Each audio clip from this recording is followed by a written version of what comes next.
मेरे सभी संत भाइयों को साहिब गुरु सतनाम। बोलो परम पूज्य बाबा गुरु घासीदास की जय। बाबा गुरु घासीदास की अमृतवाणी। सतगुरु बाबा अपनी अमृतवाणी के साथ पूरे मानव समाज को, पूरे मानव जगत को सत्य का संदेश देने का प्रयास किया और प्रयत्न किया। बाबा जी की तीसरी अमृतवाणी कि पानी पीहू छान के और गुरु बनाऊं जान। बाबा जी ने अपनी अमृतवाणी में कहा कि पानी पीहू छान के और हम गुरु बनाऊं जान।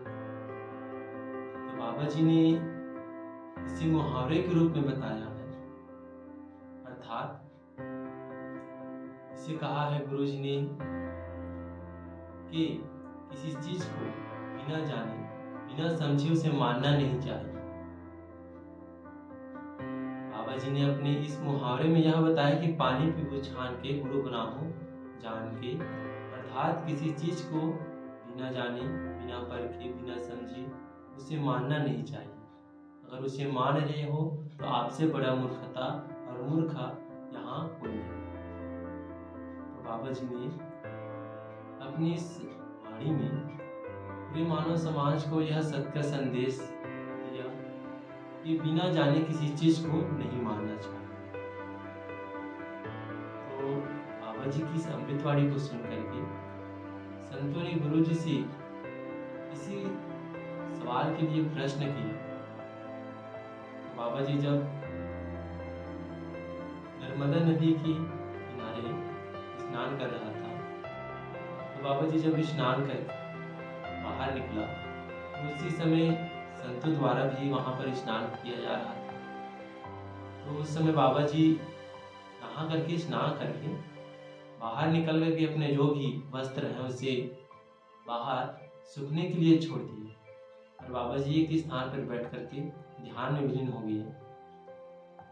तो संतों द्वारा उसे बाबा जी को देखा तो संत जो थे वो भी स्नान करके बाबा जी के पास चले गए।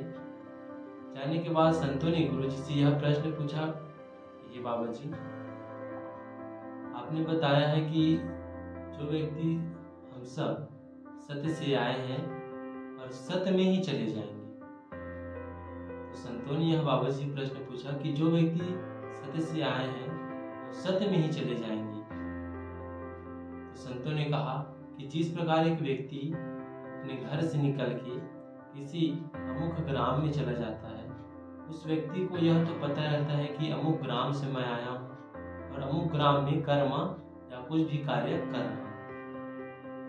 तो संतों ने कहा कि हम सभी सत्य से आए हैं तो सत्य में ही चले जाएंगे, ये हमें और सभी को मालूम क्यों नहीं रहता। बाबा जी ने संतों की इस बात को सुन करके कहा कि हे संतों, ध्यान पूर्वक मेरी इस बात को समझना और पूरे मानव समाज को इसके बारे में बताना। बाबा जी ने कहा कि जिस प्रकार नर्मदा नदी की तरफ बाबा जी ने सभी को अवगत कराया, जिस प्रकार ये नर्मदा नदी जिस प्रकार से निकल के यहाँ पर आकर के और जिस नदी में जाकर के मिल रहा है, नर्मदा नदी शिवनाथ में मिल रहा है, शिवनाथ महानदी समुद्र में मिल रहा है। ठीक उसी प्रकार गंगा नदी पूरब की ओर निकल रहा है तो पूरब पश्चिम की ओर निकल रहा है तो समुद्र पश्चिम में जाकर मिल रहा है। उत्तर की ओर निकल रहा है तो उत्तर समुद्र में जाकर मिल रहा है। ठीक उसी प्रकार हम सब जिस प्रकार समुद्र वाष्पित होकर के और जाकर के बादल में एक हो जाते हैं, चाहे वह गंगा नदी का जल हो, चाहे नर्मदा का हो, चाहे गोदावरी का हो, कहीं भी का जल हो, एक साथ मिल करके और एक साथ इस धरती में बरसते हैं और गिरते हैं और सभी जिस समुद्र से आए हैं उसी में सभी फिर विलीन हो जाते हैं। ठीक उसी प्रकार हम सत्य से आए और हम सभी सत्य में ही विलीन हो जाएंगे। हमारा सभी आत्मा पवित्र है। तुम ही सत्पुरुष हो, तुम ही सत्पुरुष हो, तुम ही आत्मा हो और तुम ही परमात्मा हो। इसे बाहर ढूंढने पर नहीं मिलेगा, इसे समझो और जानो।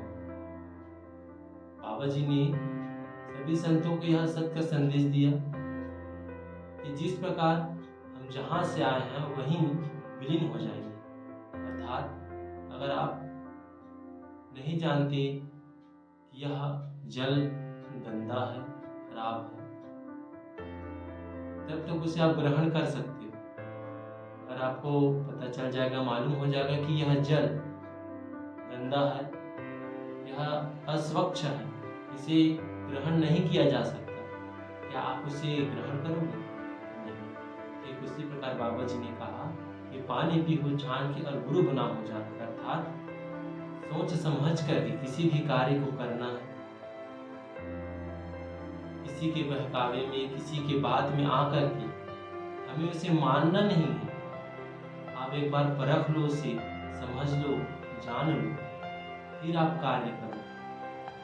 क्योंकि मानव तन अनमोल है, हीरा के समान आपका तन है। व्यक्ति को मुक्ति मोक्ष के मार्ग तक सिर्फ यही एक दरवाजा है, मानव तन, जो आपको उस दरवाजे तक पहुंचाया जा सकता है। बाबा जी की इस अमृतवाणी को सुनकर के सभी संतों ने कहा कि हे बाबा जी, आपके इस ज्ञान को हम सभी पा करके बहुत ही प्रसन्न हुए और हमारे जो मन में खट विचार था, बुरा ख्याल था, मन में जो गंदी विचार थी, वो सभी दूर हो गए। जो भी हमारे मन में प्रश्न था वो आपने दूर कर दिया। बाबा जी ने कहा कि ये संतों, किसी भी प्रकार से अगर आपको लगता है कि आपके मन में गंदा विचार, दुराचार, किसी के प्रति बुरा चाहत, किसी के प्रति बिगाड़ने की चाहत हो, तो मेरे पास अवश्य आना, मैं आपको उसके बारे में बिल्कुल अवगत कराऊंगा। बाबा जी की अमृतवाणी को सुन करके सभी संतों ने बाबा जी को प्रणाम किया और कहा कि हे बाबा, आपने सत्य ही कहा है कि हम ही परमात्मा हैं, बाहर ढूंढने पर कुछ नहीं है। सत्य को मानो, सत्य को पहचानो। बाबा जी ने सभी संतों को यह उपदेश देते हुए मानव समाज को एक नया दिशा प्रदान किया और सत्य की राह में चलने के लिए सभी को प्रेरित किया। जो भी मानव बाबा की इस अमृतवाणी को सुनकर, समझकर, देखकर, जानकर, पढ़कर अगर अपने जीवन में कार्यरत और कार्य करता है, तो उसे मानव समाज में सदा सम्मान की भावना से देखा जाता है। जो भी ऋषि मुनि, योगी वैरागी, तपस्वी साधु होंगे, वे सभी लोग इस सत्य रूपी चदरिया को, इस सत्य रूपी चदरिया को ओढ़ करके बाबा जी ने सभी संतों को बताया कि जिस प्रकार एक व्यक्ति वस्त्र धारण कर निकलता है तो उसे सभी व्यक्ति देखते हैं कि नया कपड़ा लिया है, कि नया वस्त्र धारण किया। ठीक उसी प्रकार एक सज्जन व्यक्ति अगर सत्य को धारण कर बाहर निकलता है तो वे सभी लोग उसे देख करके उसे प्रणाम करते हैं कि इसके अंदर जो सत्य है, जो आत्मा है, बड़ा ही पवित्र है, जो शांति सुख प्रदान कर सकता है। बाबा जी ने इस अमृतवाणी को देते हुए सभी संतों को यह सत्य उपदेश दिया कि सत्य को मानो, बिना जाने किसी को मत मानो, किसी को मत करो। इसीलिए बाबा जी ने अपनी तीसरी अमृतवाणी में कहा है कि पानी पीहू छान के और गुरु बनाऊं जान के। साहिब गुरु सतनाम।